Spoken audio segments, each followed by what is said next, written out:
A última semana de queda para o dólar? Será que a partir de agora só vem alta pela frente? Para onde a gente vai? Para os 4,50 ou para os 6,50? Qual a maior probabilidade? Nesse vídeo eu quero atualizar a minha visão em relação ao dólar diante dos acontecimentos aí dos últimos 2 meses, a data que eu gravei o meu último vídeo. Mas antes eu quero perguntar para você, quanto por cento do seu patrimônio hoje está investido em ativos atrelados ao dólar? Ativos que estão em dólar, seja ouro, seja ações americanas, seja renda fixa americana, REIT, seja cripto, seja lá o que for. Somando tudo isso que está atrelado ao dólar, precificado em dólar, equivale a quanto por cento do seu patrimônio? Manda aqui embaixo nos comentários que eu quero saber. Queridos, vamos voltar no tempo? Dia 30 de julho de 2023 eu postei este vídeo. Prepare-se, o dólar pode disparar em breve. O dólar, no dia 27, começou a sua correção. Ainda era pequena, era uma lateralização, e a disparada começou no dia seguinte, dia 1º de agosto, e a gente viu uma valorização de mais de 30% até os 6,30 no fim de 2024. Ontem, mandei para os meus alunos com o dólar a 5,15, você pode ver às 9h30 da manhã do dia 12 de março, um alerta para os meus mentorados. Dólar em divergência de alta no gráfico diário desde o fim de janeiro e semana que vem tem inflexão de juros no Brasil. Já vou explicar por que isso é importante. Vou fazer um câmbio relevante hoje e que bom que eu fiz aqui no dia 12, porque o que aconteceu no dia 12 a gente viu ontem, olha onde é que estava. A gente estava aqui no 5,15, logo no começo do dia, você pode ver aqui por este print, 5,15, 5,16, e a gente viu uma alta de 1,8%, hoje está subindo mais 0,8%, chegando aqui próximo dos 5,30. Mas por que essa pode ser a última semana de queda para o dólar? Na verdade, a última semana foi a semana passada que testou a mínima aqui dos 5,11. É justamente isso que eu vou te mostrar aqui hoje, tá? Primeiro eu vou te mostrar sob a ótica fundamentalista, os fundamentos, depois eu vou te mostrar pela ótica técnica, tá? Por que eu fiz esse aporte relevante no dia de ontem, aproveitando essa cotação baixa. Depois eu vou explicar o que é essa tal de divergência de alta e vou te explicar qual a minha visão, o que eu acredito que vai acontecer daqui para frente, né? Vamos lá. Qual é o fundamento? Vamos voltar aqui. O fundamento para alta ou queda do dólar. O grande fundamento se chama paridade do poder de compra. Quando eu comparo o preço de uma moeda em relação a outra, eu tenho que comparar o poder de compra de uma moeda em relação a outra. Como que eu comparo o poder de compra? Eu comparo por meio da inflação. O que é inflação? Inflação é o aumento médio dos preços que a gente vê numa determinada economia. Então, por exemplo, a inflação histórica do Brasil, do Plano Real, de 94 até hoje, é 6% ao ano. Isso significa que a nossa moeda perde poder de compra numa velocidade de 6% ao ano em média. Quando eu pego, por exemplo, a inflação do dólar, nesse mesmo período de tempo, é 2% ao ano. Então, o real ele perde 3 vezes mais rápido o poder de compra do que o próprio dólar. Nessa ótica, enquanto a inflação brasileira estiver maior que a inflação americana, o dólar está condenado a valorizar em relação ao real com o passar dos anos, passando logicamente por ciclos, períodos de alta e períodos de baixa, tá? Isso num cenário de longo prazo. Num cenário mais a curto prazo, o que determina tudo? O que determina tudo se chama diferencial de juros. Ou melhor, taxa de juro real. Depois a gente fala sobre diferencial de juros. Vamos pegar aqui, na primeira instância, BR, Interest Rate, taxa de juros do Brasil, menos BR, IRYY. Que basicamente a gente vai ver o juro real do Brasil. Vamos pegar aqui os últimos 10 anos, que vai ficar bem nítido na nossa visão. E vamos pegar aqui a cotação do dólar em relação ao real neste período de tempo. O que você percebe claramente? Linha branca, juro real do Brasil, que é a taxa Selic menos a inflação. Linha laranja, você vê a cotação do dólar. Então, linha branca, juro real, linha laranja, você vê a cotação do dólar. O que você percebe na prática? Quando o juro real cai, o dólar sobe. Quando o juro real cai mais, o dólar sobe mais. Quando o juro real volta a subir, o dólar corrige. Quando o juro real cai, o que você vê? O dólar dispara, 2024. Quando o juro real dispara, o dólar, o que ele faz? Cede, ele corrige. Aí nós temos que pensar o que vai acontecer a partir de agora. A partir de agora, a gente vai ver redução na taxa Selic. Nós podemos ver aqui pelas próprias opções do Copom que o mercado aposta, 51% do mercado crê numa queda de 0,25% na taxa Selic do Brasil na semana que vem. E 39% do mercado acredita numa queda de 0,5%. Isso por conta do conflito no Oriente Médio. No dia 1º de março, quando isso ainda não estava precificado, a gente tinha aqui 77,5% do mercado esperando uma queda de 0,5% na taxa Selic. Então, por conta do conflito que a gente está vendo, a queda deve ser um pouco menor, mas talvez seja inclusive de 0,5%. Né? As dúvidas pairam, né, por conta do aumento do petróleo, que bate nos combustíveis, que bate na inflação do Brasil. Mas é fato que a gente já tem uma expectativa por queda na taxa Selic, já tem o próprio comunicado do Copom, né, do Comitê do Banco Central que define a taxa de juros, que eles têm esse objetivo de começar o ciclo de afrouxamento monetário, de queda na taxa de juros nessa semana. Por quê? Né? Porque basicamente a gente já viu aqui a inflação voltando para as bandas, o intervalo entre as bandas da meta. A meta da inflação é 3%. Não se tem a expectativa de que a gente vai chegar em 3% nem até 2028, que é a última projeção aqui. Vão ficar sempre entre 3,5% e 4%. Mas a gente tem, né, na verdade o Banco Central tem a permissão de colocar o juro 1,5% abaixo e 1,5% acima da meta, entre 1,5% e 4,5%. Então, diante dessa expectativa por juros abaixo de 4,5% dentro do horizonte relevante, dentro dos próximos anos, já é possível a gente ver uma queda na taxa de juros. Se nós vermos uma queda na taxa de juros, a gente vai ver o que? Uma queda no juro real. Vendo uma queda no juro real, o que é o normal? Que o dólar volte a subir. Por quê? Não adianta você correlacionar as coisas e não entender o porquê, né? Correlação não é causalidade, você tem que entender se tem base esse negócio. Por que tem base? Porque a gente tem muito capital estrangeiro investido no Brasil, principalmente em renda fixa. Então, quando a Selic, vamos puxar agora só a taxa Selic, tá? Quando a Selic está num patamar extremamente elevado, o que é normal da gente ver? Que o dólar, ele ceda. Por que o dólar cede? Porque entram muitos dólares na nossa economia para serem investidos em renda fixa. Dólares que são pegos emprestados, dinheiro que é pego emprestado na Suíça, dinheiro que é pego emprestado antigamente no Japão, em países com juro baixo.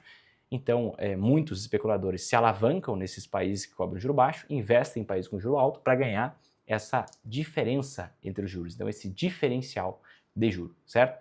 Quando a taxa Selic cai, a remuneração da renda fixa cai. E aí fica mais arriscado para esses especuladores estrangeiros terem seu dinheiro aqui, eles começam a tirar dinheiro daqui e é normal que a gente veja uma inflexão, uma alta para o próprio dólar. Mas, Vinícius, por mais que seja a expectativa do mercado, essa queda na taxa Selic, ela vai cair mesmo? Vai. Por quê? O Banco Central já falou, por conta dos próprios dados, por conta da inflação que já cedeu, mas também por conta da atividade econômica que está extremamente fraca. A gente está no mesmo nível de atividade econômica de abril de 2024.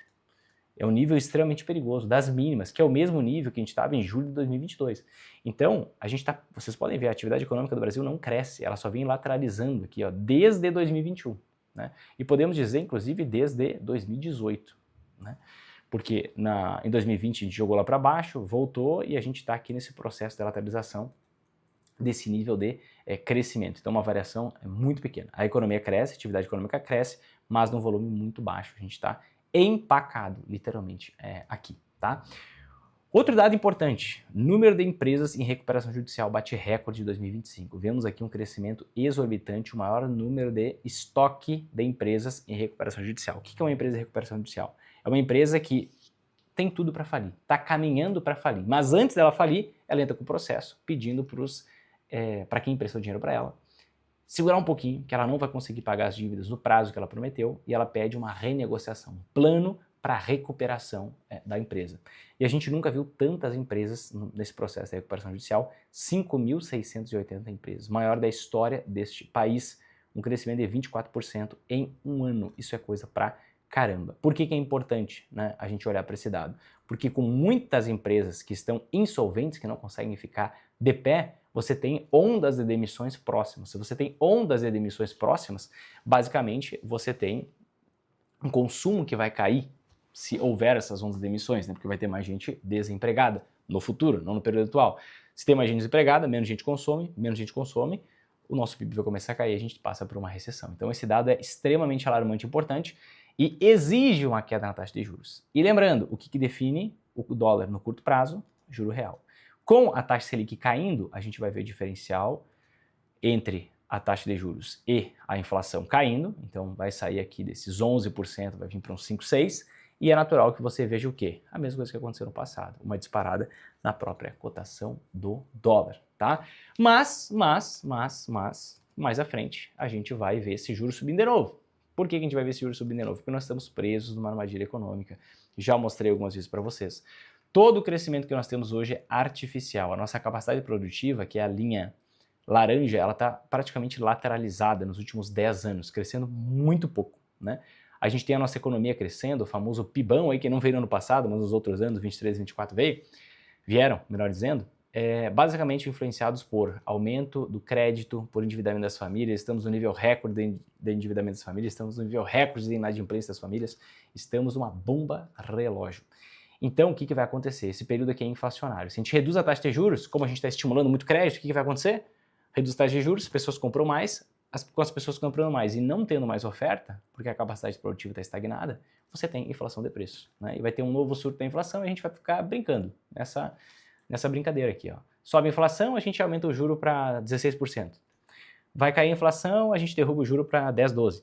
Aí depois sobe a inflação, de novo, a gente vai subir o juro para um pouco mais, 17%. Né? Lembra que começou com 3,75%? 3,75%, 10,75%. 15%, vai cair agora para, sei lá, 10 a 12%. Não tem como saber exatamente antes, né? Depois vai subir para 16, e aí sim a gente vai evoluindo numa taxa de juros maravilhosa que faz com que a gente pague mais de 1 trilhão de juros da dívida. O pessoal fica impressionado, abismado, maluco. Poxa, Estados Unidos está pagando quase $1 trilhão de juros da dívida, né? E a gente olha para o Brasil, a gente já está no trilhão, só está em reais por enquanto, né? Mas nesse ritmo que nós estamos, a gente é capaz de passar os Estados Unidos em breve, né? Com um PIB muito mais fraco, com um PIB muito menor.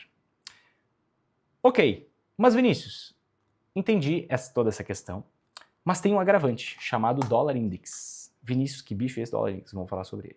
Dólar index é a força do dólar no mundo. Eu já mostrava para vocês em outros vídeos sobre o próprio dólar, que nós estávamos vivenciando uma divergência de alta. A força do dólar em relação às principais moedas mundiais estava lateralizando, veja os fundos aqui laterais, enquanto a força compradora de dólar no mundo estava subindo. Isso aqui chama divergência de alta. Em todos os períodos de inflexão, de queda para alta, tivemos isso. Veja, na última inflexão de queda do dólar para alta, que foi, inclusive, ali 2020, 2021, a gente viu exatamente a mesma coisa. O dólar em relação às principais moedas mundiais lateralizando e a força compradora subindo, né? Antes, no primeiro mandato do Laranjão, o que a gente viu acontecer? Ainda mais forte. A gente viu aqui, ó, a cotação do dólar caindo e a força compradora, veja os fundos, subindo. Então todo momento de reversão ele é precedido por uma divergência de alta que estamos vivendo neste exato momento. Mas como se não bastasse, nós agora fizemos aqui um rompimento com uma forte confirmação que está fechando hoje, sexta-feira. Uma forte confirmação que está fechando hoje, sexta-feira. Uma força muito grande de compra de dólar no planeta Terra. Eu ia mostrar as médias, mas nem vou mostrar. Você vê, isso aqui chama linha de tendência de baixa, é um indicador técnico, isso aqui é um indicador de fluxo. Então, primeiro te mostrei fundamentos, agora estou te mostrando fluxo e agora estou te mostrando análise gráfica. Você via que existia aqui uma linha de tendência de baixa que tentou ser rompida e não conseguiu, mas agora, nas últimas semanas, você viu uma forte procura por dólar. Você viu uma valorização do dólar na semana passada de 1,2%, essa semana 1,5%, semana anterior caiu 0,15%, outra subiu 0,93%, e a gente passando desse patamar aqui, ó, que estamos exatamente numa resistência agora para confirmar se a gente vai conseguir subir mais, quem sabe cair mais um pouquinho, para iniciar o grande ciclo de alta em relação às principais moedas mundiais. Isso pode vir a ser confirmado nas próximas semanas, tá? Confirmação cabal a gente não tem, a gente tem um forte indício da virada do dólar para alta no mundo, tá? Mas confirmação cabal a gente precisa aguardar mais algumas semanas. Mas isso aqui é um fator relevante, é um fator de força, tá? Quando a gente olha pro dólar em relação ao real, quem vai entender um pouquinho da análise técnica vai entender que nós estamos formando uma figura gráfica aqui, ó, chamada cunha descendente de alta. Basicamente a gente tem essa linha de tendência de baixa desde 2020 até 2024, que foi superada em 2024 e virou aqui agora suporte. Era uma resistência, o preço não conseguia passar daqui, o dólar em relação ao real, e agora virou suporte. Batemos uma vez, 2 vezes, 3 vezes, agora 4 vezes, certo? Então se você alinha esses fundos com esses topos, você tem esta figura gráfica aqui, ó. Veja como é similar. Você vinha de uma pernada de alta anterior, certo? Vinha de uma pernada de alta anterior, e aí você fez o quê? Uma cunha descendente de alta. O que pressupõe tecnicamente uma cunha descendente de alta? Eu vim de um processo de alta, fiz uma cunha descendente de alta. Quando eu romper, o alvo deste movimento, o alvo técnico deste movimento, é do tamanho da altura da cunha, que se dá do topo do dólar até o fundo da cunha, certo? Se nós pegarmos justamente o topo do dólar, 6,30, tá? Vamos colocar isso aqui bem direitinho, 6,30. E pegarmos aqui o fundo da cunha, é exatamente esse tamanho, né? Então, tecnicamente, digamos que o rompimento venha daqui 2 semanas. Se o ou melhor, semana que vem, vamos sonhar. Digamos que o rompimento vem semana que vem. Ó, se o rompimento vier semana que vem, por exemplo, tecnicamente, o primeiro alvo dessa pernada de alta para o dólar vai estar lá nos 6,60, certo? Vai estar lá nos 6,60. Então, é mais provável a gente ir para os 4,50 ou para os 6,50? Eu considero mais provável, diante de todo o contexto, a gente ir para os 6,50. Por isso que ontem eu avisei para os meus mentorados que eu fui às compras, né? E comprei, fiz um aporte relevante, um câmbio relevante em dólar. E a gente vê aqui, ó, justamente no gráfico diário, o que eu mostrei para eles, essa divergência de alta, tá? Uma divergência de alta não é uma divergência de ciclo, veja só. Aqui nós também tivemos uma divergência de alta. O que é divergência de alta? Fundos laterais com aumento da força compradora. O que aconteceu? A gente viu uma pernada de alta de 6%. Não teve força para romper essa linha. Então o rompimento dessa linha é muito importante, que hoje está na faixa dos 5,40. Aqui a gente vê outra divergência, né? Que foi o que eu mostrei ontem para os meus mentorados. A gente viu aqui, ó, queda nos preços e aumento na força compradora. Então, pelo menos um impulso até os 5,40 a gente deve ter. Agora, vai passar dos 5,40 ou não? Não sei. Isso o mercado vai decidir nos próximos dias, nas próximas horas, nas próximas semanas. Se passar dos 5,40, aí a gente deve ir tentar buscar os 6,60, enfrentando resistências, 5,60, depois mais forte, R$6, depois 6,30, para só depois chegar nos 5,60, ou melhor, nos 6,50 ou nos 6,60. Mas, olhando pela ótica, né, do dólar index, dólar em relação às principais moedas mundiais, olhando pela ótica de como está a economia brasileira, que induz a queda na taxa de juros, que induz a redução do juro real, que induz a saída de dólar do Brasil, que induz a apreciação do dólar, parece que o cenário é muito mais pró-6,50 do que 4,50, que é a grande aposta do careca do Goldman Sachs. Então, careca do Goldman, 4,50, barbudo do YouTube, 6,50 é o que eu considero mais provável. Lembrando que eu não sou dono da verdade, as coisas podem evoluir de forma diferente, né? Sempre pode, e um grande gatilho para que o dólar caia se chama boom das commodities. Possivelmente, né? Mas esse boom das commodities está sendo gestado, alimentado, primeiro começando por petróleo, depois vai passar pelas commodities agrícolas, mas para realmente fazer diferença nas contas públicas, que faça com que a gente consiga ter uma taxa de juros muito menor, uma dívida controlada, putz, eu não consigo enxergar isso antes de 2028. Então, no cenário de 2 anos, eu ainda acredito em apreciação do dólar. Mais que 2 anos, aí depende da força e do volume do boom dos commodities, que eu sinceramente creio que vai ser bem menor do que o boom que a gente teve entre 2000 e 2008, que levou o dólar para um patamar muito baixo. Hoje a gente não tem a China para aumentar em 20 vezes as nossas exportações. A Índia não consegue fazer isso, já que a gente exporta muito mais e se abriu economicamente, né? Então, tudo aponta, na minha avaliação pessoal, mais para os 6,50 do que para os 4,50. Mas saiba, com certeza, se for para os 4,50 eu vou comprar ainda mais, né? Mas acho difícil, tá bom? Quero fazer um convite importante para você. Que convite é esse? Muito provavelmente nos últimos meses você viu resultados incríveis dos meus mentorados. Graças a Deus, vários deles conseguiram ter mais de 100% de rentabilidade em menos de 2 anos. Dobraram o patrimônio em menos de 2 anos. Eu decidi abrir na semana que vem agora, terça-feira, 17 de março, os investimentos. técnicas, estratégias, tudo que eles fizeram para conseguirem dobrar o patrimônio em menos de 2 anos. Se você quer entender isso, saiba que é a única vez que eu estou abrindo isso abertamente. É a primeira e única vez na história, eu creio, que eu vou abrir isso, todos os bastidores da mentoria Lince, investimentos, teses, certo? De forma aberta para inscritos, né? Fora dos meus alunos. Com meus alunos eu dou alguns pitacos, dou uma ajudada também. Se você quiser participar, é gratuito, é muito simples, tá? Você só tem que estar ao vivo dia 17 de março, terça-feira, 20 horas. Só clicar no botão que está aqui embaixo na descrição, fazer a inscrição gratuita, colocar nome, e-mail, WhatsApp, entrar na nossa comunidade, fica lá que a gente vai mandar todo o material, link de acesso, todos os detalhes, por lá, por essa comunidade, tá bom? Se esse vídeo te ajudou, fez sentido para você, toque embaixo em gostei, compartilhe com seus amigos, se inscreve no canal, ativa o sininho, faça todo esse processo. Te vejo no próximo vídeo, um forte abraço.